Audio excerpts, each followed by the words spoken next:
Hi there, everyone. Today I'm going to show you how to create a trophic web and to categorize all of the players. You'll notice I set up a little key here in my example, primary producers and primary consumers, the stuff that we talked about in our lecture. And like, just how do you go about doing that? And the one thing is, remember, if I were to create an all-encompassing group or an all-encompassing trophic web, it would be so extensive that it would be undoable, right? Because there's thousands, millions of living organisms in a biome.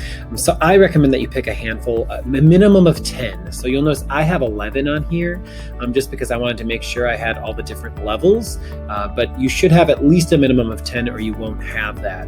So I set up a key here before we start because ultimately you have to do that. I want you to be able to show what relationship or what trophic level each of them are at. So the question is, how do you figure that out? The sample that I'm showing you is for the temperate deciduous forest, because I'm not letting any of you guys present on that one anyway, since that's where we live here in Wisconsin. We're temperate deciduous forest.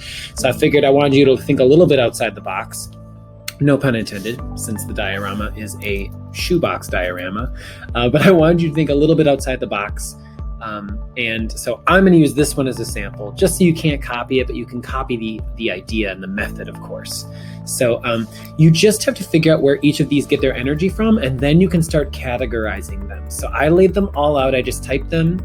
I recommend that you either do this by hand or you type it. It depends if you have like physical highlighters. If you don't, I recommend that you do that in like a Google Doc like I'm doing.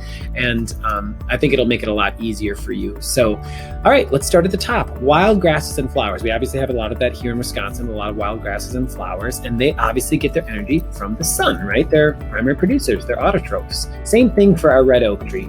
It's getting its energy. It's also a photosynthesizer, getting its energy from the sun. What about a gray wolf? Now, the thing you have to keep in mind is gray wolves eat a lot, right? There are apex predators here in Wisconsin, but you only want to be thinking off of this list. So off of this list, what do gray wolves eat? And actually they eat a lot. You know, gray wolves are omnivores, just like your dog Fido at home, right? They eat grasses and flowers, and they probably chew on a branch every now and then because they need the vitamins that are in those vegetables. But they also eat a lot of smaller mammals. So I'm going to put down, you know, grasses, trees. Seems weird to say trees, but I'm thinking more like acorns and, again, like chewing on a branch for some nutrients. They definitely eat rabbits. They also eat foxes. By the way, if you're wondering why I have the arrow going this way, it's because that's how we signify them in a trophic web. We show the food going into the animal. We don't show the arrow the other way, because otherwise it would look like grasses are eating wolves, which is just kind of weird. And that'll make more sense when you actually start making the trophic web. But we got foxes, we've got robins, woodpeckers. Well, sorry, I don't know. I just keep writing all of them. They probably don't eat birds. Most wolves don't. I mean, they might eat a dead bird if they came across it, but how are they going to catch the bird? Leave that to cats, right? But wolves also eat deer and squirrel. All right, so kind of a lot for our wolf. What do rabbits eat from this list? Pretty much grasses and flowers. What about foxes from this list? I would say foxes eat the smaller mammals like rabbits and squirrels. Oh, actually had a red fox around our house lately. It's a really beautiful, majestic creature. Red robins, what do they eat? Well, from this list, I would say insects and earthworms. By the way, if you don't know what the animals eat, you would have to look it up, of course. That's part of the project. So woodpeckers are also eating insects. That's what they're pecking for, of course, at the trunk, to get insects inside the trunk of the tree, maybe termites. Insects, what do insects eat? Now that's kind of weird because some insects eat other insects, so they'll eat themselves. But that's weird. We're not really going to be able to classify that eating relationship if it's eating itself. Well, I'm going to delete that, and I'm going to say on this list, the one thing that insects probably eat are worms. They'll eat little baby worms, grubs, stuff like that. Earthworms are actually decomposers. So I'm going to write this one in all caps because this one's going to be unique. They eat everything, really. Anytime something dies, an earthworm is going to hopefully return that thing, you know, great circle of life type of stuff. White-tailed deer are herbivores, so they're eating grasses, flowers, and I say trees again, but remember, we're talking more like chewing on branches for nutrients, particularly in the winter. White-tailed deer do that a lot. It's actually how a lot of hunters track deer. They'll look for scrapings that they did with their antlers, or they'll look for the ends of branches where they've eaten off the little bits of vegetation that remain. And then gray squirrels, I would put red oak tree here. Remember, they're not eating the trees, so to speak, but they are eating acorns and other seeds that fall from the tree. So, okay, so I have all of what they've eaten. That might take you a couple minutes, if you don't know it, you'll have to look that stuff up. But here's where it's pretty easy then. You have to think, so I'm gonna highlight this, our primary producers. I'm gonna highlight them yellow. So our primary producers, again, are anything on this list that get their energy from the sun, right? These are our autotrophs. That's what we call, autotrophs are also photosynthesizers. In this instance, autotrophs don't have to be photosynthesizers. They almost always are, but there are things at the bottom of the ocean called chemosynthesizers. They're obviously not getting sunlight at the bottom of the ocean, but they're getting their initial energy from chemicals like hydrogen sulfide vents. So those are our primary producers. So our primary producers are the ones that are getting their energy up here from the sun. So we have 2 of them. I'm just gonna highlight them accordingly. So they're also yellow. I'm just gonna use my little format painter here to get the same color. And then now that I highlighted them here, I should highlight them again anywhere else that they appear. And you're gonna find out why we're doing that right now. So I've got grasses and trees. I've got grasses and flowers here. So anywhere you see grasses, flowers, and trees, right here, you should highlight those yellow too, because they're still our primary producers. They're just appearing on this half rather than that half of the trophic web. They're being eaten rather than doing the eating, right? So they're talking predator versus prey here. Now, why did we do all this yellow over here? That is because that is how we figure out what a primary consumer is. So a primary consumer, I'm gonna do this one maybe like this bluish color. A primary consumer by definition are things that only eat primary producers. That's it. That's exclusively eating primary producers. We often call these herbivores, right? Because they're only eating vegetation. Like a cow is an herbivore. So in this instance, is a gray wolf an herbivore? No, because it doesn't only eat our primary producers. It also eats rabbits, foxes, deer, and squirrel. But a rabbit is indeed. So I'm gonna put that highlighter on there. I'll find rabbit anywhere else it appears as well. Do we have rabbits anywhere else on this? Yep, right here. And then do we have any other, whoops, missed a letter. Do we have any other instances of primary consumers? We do indeed. The white-tailed deer also only eats primary producers or photosynthesizers, and so does a gray squirrel, right? And I keep missing letters, I'm sorry. All right, so that gets us to secondary consumers, and you're gonna see that this is getting easier and easier, right? Because our secondary consumers, let's do orange. Our secondary consumers are only gonna eat primary consumers and below, right? Primary consumers and primary producers. They can't eat anything higher than them, or they wouldn't be a secondary consumer. And secondary consumers are, they can be omnivores or carnivores. It really just depends. If they're only eating primary producers, then they are primary consumers, then they're obviously a carnivore. But if they're eating a mix of both blue and yellow, then they're an omnivore, right? They're eating plants and animals, but they can be both. We call these heterotrophs because they're eating a range of different things. Different, right? Heterotroph. Hetero meaning different, troph meaning food. So I'm going to highlight our secondary consumers now. So is a gray wolf a secondary consumer? Again, it's not, because you'll notice foxes, deer, and squirrel aren't highlighted yet, which means we have to go up for them. But are there any where we highlighted just... Oh, by the way, I totally forgot to highlight this guy, our squirrels. Do I have white-tailed deer up here too? Oh yeah, see, I messed this up. We got our squirrel here and deer. I forgot to highlight those on our last step, right? I highlighted them on this side of our equation, but I forgot to highlight them on the other side. Just making sure I got everything else Yep, okay. So now what is only eating this blue and yellow? And let's do that one. I did that one orange. So blue and yellow, it looks like our red foxes. So our red fox is a secondary consumer in this trophic web. And is there anything else?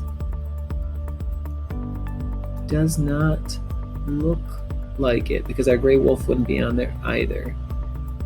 All right, so what about, oh, sorry, I have a fox over here though. Gotta highlight this one. Foxes are orange. All right, now what about our next level? I'm noticing something that's a little weird. I'm gonna have to address that in a second. So tertiary consumers, I'm just gonna keep going though and I'll fix it later. So tertiary consumers, let's make these pink, that's fine. So remember, tertiary consumers are gonna be anything below it again. So now we can look for anything that is orange, blue, and yellow. And again, these are gonna be omnivores and carnivores. I'm gonna stop typing that to not waste your time.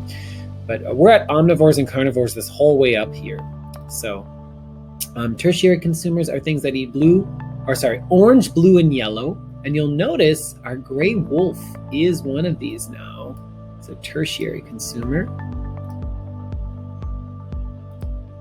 Now here's where it's getting interesting, because I am out of, I have nothing to show for these. And that's because for earthworms, since they do eat everything, I didn't highlight anything here.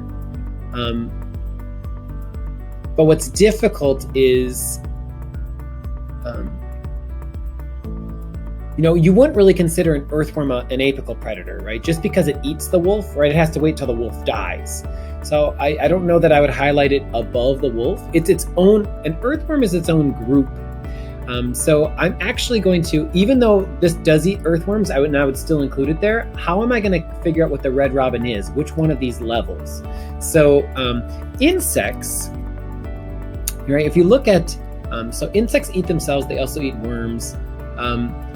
Now, if an insect is eating a worm, would you consider it the highest level of a trophic cascade? Probably not. What you'd say is that, worms, since they eat everything, I would probably classify a worm, if I'm not classifying it as a decomposer, I'm actually just I'm gonna include it in this group, but I'm going to, can I cross this out, do a strikeout? Yeah, I'm gonna strike through this one, right? This is where it gets a little bit tricky.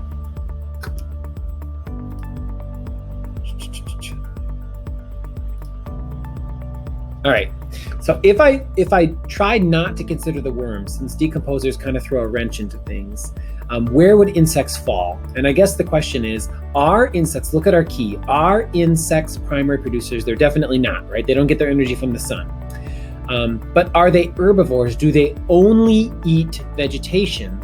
No, right? They don't. We know that because they eat worms. So I would say by default, they have to be a secondary consumer. We know that insects insects are not eating wolves, right? I mean, I suppose you could say baby little nymphs and larvae could feed kind of like a decomposer again, but we're talking about living, most living insects are eating themselves and worms. So I would say from our list, from our key, secondary consumer is the only one that makes sense. So the end of figuring this out is a little bit trickier. So I'm going to put insects here, which means if I highlighted it orange on this side, I'm going to highlight it orange on this side. And right here, orange. All right. And then if I'm looking only at orange again, what's eating orange? That would be going back to our tertiary, which means we'd have a couple tertiary. Actually, our woodpecker would be tertiary, and our red robin would be tertiary. Now, does this look right? I guess this is the question. So earthworms, I'm going to highlight its own thing, right? Because they're decomposers. And just because they're decomposers, death, I'm thinking of death. I'm going to make it brown.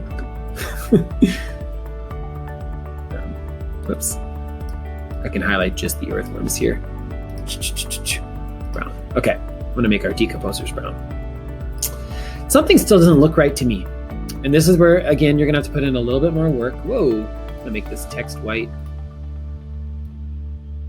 You're gonna have to put in a tiny bit more work to make any small changes, because remember, I only have 11 organisms in this trophic web. It is not a full and complete picture of what life looks like here in Wisconsin. That being said, gray wolves are definitely higher up the trophic ladder than birds, right? I know that. The problem is, looking at this trophic web, it doesn't look like they are. Since I know that they are, even though they're not eating these birds, they're eating other things that are higher than the birds. I am going to change gray wolf to a quaternary or apical predator. I think the best, because I don't even know if it's quaternary, the next step, I'm going to just call this our apical predator. What is the apex predator, the highest? You know, it would be humans in most ecosystems, but I want you to pretend that humans don't exist. So you're not going to put them in your shoebox biome. What color can I make this one have enough? Okay, this dark blue. I want you to figure out, you're going to have to spend some time trying to figure out in your list what is your apex predator and make it its own group. So I'm actually going to make the gray wolf an apex predator here, even though according to these, I don't show it eating any of the tertiary consumers, but that's just because I didn't include it. I could easily add a tertiary consumer, but then I'd have to add all this extra work for myself. So I guess you have one of two options. You could keep adding more and more animals, and then there wouldn't be any gaps like you see here. Oops, sorry, I thought I made that white just so it stands out for you guys, but I guess I didn't. You wouldn't have any gaps. Like I have some gaps here that aren't quite perfect, but I think on the whole, it does a pretty good job of showing you how to set it up to put it in the correct trophy. Right, folks, I am back. Sorry, I stepped away for a moment just so I could set something else up. So I want to show you how to move from this trophic web, like a creator. Like we sort of set up the trophic web, but we haven't shown an actual web here, right? We just actually showed the feeding relationship. So I want you to actually see it visually and show me visually when you're done with your project. So essentially, I'm going to take this information and I'm going to put it, into this slideshow. And I think, the easiest way to do that is we're going to set up a key first. There we go. Set up a key. I'm just going to paste in. I actually just copied and pasted the key, folks, from down here, and I just resized it. And I kind of did that, separately to not waste your time, because I know, time is valuable. So I'm actually going to hide this toolbar. Hide this toolbar. Maybe I can't. Maybe if I full screen it, it'll give me a little bit more space to work with. Here we go. So I had to hit the toolbar. Okay, so yeah, I think if you can I get this? I wish I could get rid of that. I don't need to see the speaker notes. Yeah, sorry folks, I'm trying to make as much space on the screen for you to be able to see what I'm about to do as possible, but looks like that's as good as I can do. I'm trying to remove this. Okay, so I've got my key set up. Now what I need to do though is, actually I just hid this. Okay, if I go back here, I'm gonna now put these animals in to my presentation. So I'm going to start with my wild grasses and flowers. I'm just going to show you one. I'm going to pause the recording of this video and then show you them all filled in and then your next steps. So I got my wild grasses and flowers. I think the easiest way is you could absolutely pull up another tab and search there. I think using the Explore tab is really nice. Wild grasses and flowers, because then you don't even need to leave your slideshow. I'm just gonna search for images on the web here. This one will work. It's probably gonna size it pretty massively. It always does. All right, and then I'm just gonna resize it, because remember, I gotta fit 11 things on this slide. I'll probably be shifting them around and stuff like that to get them to fit better, but so I'm just gonna put my wild grasses and flowers there. And then I'm going to pause the recording right now, and I'm going to come back once I got pictures of all of my organisms. All right, so I'll be back in just 1 second, thanks to the magic of technology. All right, I am back. So you'll notice I pasted in all of the pictures of the animals that we had talked about earlier, and now you just need to color coordinate them. I like to level them because I think it's a little bit easier to do the arrows. So you'll notice I put my primary producers already on the bottom, but remember we already have, I'm hoping I can pull this back in so you guys can see it. We do have already a, please work. Hoping you guys are seeing this. We already have our key to work off of. Whoa, sorry about that, from before. So I'm going to use this key to help with this, but I leveled it so it makes it a little bit easier. I kind of use this key to almost make them like steps. So these two are going to be our primary producers, and the easiest way to do that is just add a border. You can add like a 4-point border to them, and you're going to make them yellow. Right? So that's the best way to signify what level they're at. If you don't have them organized like I do, you could put the animals and plants and decomposers and stuff wherever you want. You just have arrows going all over the place. I think this simplifies the arrows a little bit. You're going to find it's still not going to be perfect though. Actually, yeah, let's make it size 8 borders because I think that looks a little bit nicer. I'm going to make all of these. I'm going to give borders to all of them right away just to save some time, and then we'll just change the colors. So these 3 are going to be like this bluish color. Remember, as long as your key matches, it doesn't matter what color you make them. Whoops. I'm going to do orange. These are like the pink. And then these are blue. Now, this one's unique because remember, these are decomposers. I thought I had that in my key maybe. Got to copy and paste that. Decomposers. All right, so I'll make that one. I can make it black. It's already black. That's totally fine with me. Black. Oh, maybe I did that wrong. Oh yeah, right here. There we go. All right, so here's our key with everything set up as far as what level it's at. Move these up just a tiny bit because now our borders are making them run. Now the last thing you need to do is just draw the arrows, and that's pretty straightforward, right? So you're gonna again look back at your thing here, right? And you're gonna, you maybe should add the sun. I'm gonna pull that in from another window here just to save some time. So I know it's a primary producer, blah blah blah. This will be fine. It's kind of cheesy. So I'm gonna pull my sun in. Here we go. Just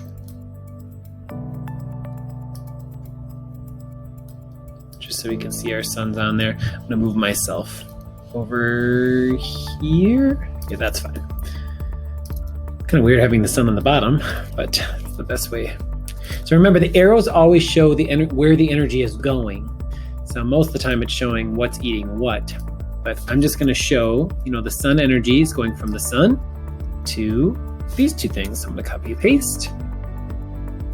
Just like so. Now, this is going to probably have a difficult time sticking out. I'm going to make the arrow a little bit bigger. It's kind of crazy, but that's okay. And I'm going to actually add a drop shadow too. So depending on how it shows up, hopefully it will stand out. I wonder if I made it black, if it would stand out. Yeah, that's pretty good. All right, and then you're going to do the same for the rest. So I'm going to take this and I'm going to draw arrows going to, this tree was going to our squirrel. I said monkey. It's so ridiculous. It's also going to our deer here. All right, and the same thing for our wildflowers. Our wildflowers are going, grass and our wildflowers are going there. It is going to look crazy, folks. That's kind of the point. The point of having you make this is to show just how complex our trophic web is. That's why then when you're done and you see all the arrows going all over the place, you will understand hopefully why, making extinct, like if this squirrel went extinct, it's like removing a thread from a sock, right? The whole sock starts to unravel and fall apart, because organisms are that important to their ecosystem that they're holding the whole ecosystem together because it's so intertwined. So I'm actually going to stop here because you don't need to watch me do all these arrows. There's only one final thing that this trophic web is missing that you would need to add, and that's just the names of the organisms. So somewhere on here you'll have to put like a little, remember the text box. I'm gonna do another little box, and then I could just do it right on the picture itself. I do want you to just tell me what it is. So earthworms. And you could probably just copy and paste that to make it a little bit easier for you. Make this a little bit smaller. And I'm gonna have mine just like in the bottom corner. That's fine. Just so that it doesn't stand out too much, I think I'm gonna make this black and white. Okay. Just keep my font consistent. And then what you could do is you could just copy and paste this right next to all your other ones and just tell me what the organisms are. I'm sure you know what they are because you obviously had to set up, this creating a trophic web thing here. But I would rather, I want to see them labeled in here because sometimes it's difficult for me to tell what your picture is actually a picture of. So it's easier for me to assess it if you do that. So I think that is it, folks. That's how you set up your trophic web. I know this was kind of a long tutorial video. Hopefully you can scrub back and forth and come back to it if you need extra help, or just reach out if you need specific help. Yeah, I think it's really important to see the intricacies of the food web because it helps you understand the ecological complexity of the biome that you're doing research on. So, all right, folks, thanks so much. Take care and have a great day.